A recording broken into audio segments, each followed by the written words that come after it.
In today's breaking story, Trump just exited the Putin meeting and he dropped a brutal bombshell.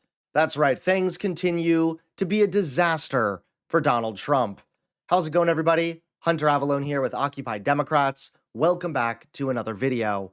Now, as I was saying, Trump is a disaster. We are months into Donald Trump's presidency, and now statements like this have aged just horribly. It can be negotiated, I think, within 24 hours.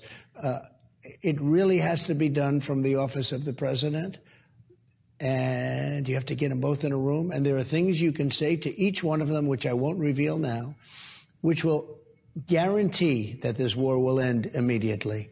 And that to get it solved, I can do it in 24 hours. I know both players, and I can do that in 24 hours. But you can only do it from the office of the president. You need that. You need that seat. You need what's tailed in that seat. And I would have that done in 24 hours. It wouldn't even be tough. I know what to say to each of them, and there's no way they would reject it. I would have a deal done in 24 hours from the time we started. And I would tell Zelensky something, and I would tell Putin something, and I'd get him into a room, and I'd tell him again and again. I would have a deal done very quickly.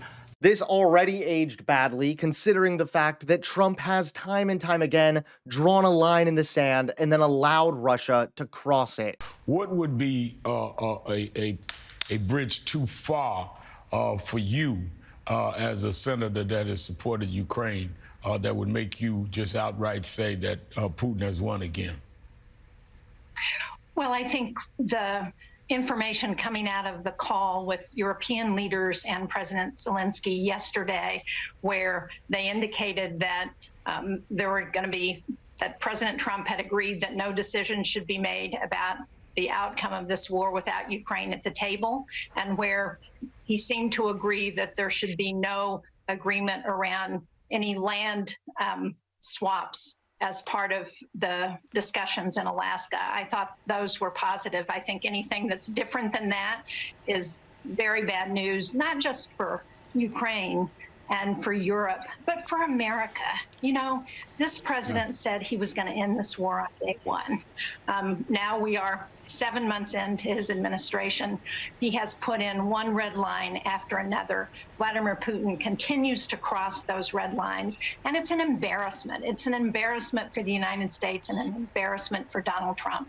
He needs to get some people who understand diplomacy around him, who are going to join him in Alaska, so that we're not seeing this one-off kind of diplomacy that gets us nowhere and does nothing for the United States, nothing for Ukraine, and nothing for the free world. And now Trump just left the Putin meeting and dropped a brutal bombshell. Take a look at today's top story. Tonight, President Trump's long-anticipated meeting with Russian President Vladimir Putin has ended in embarrassment for the White House.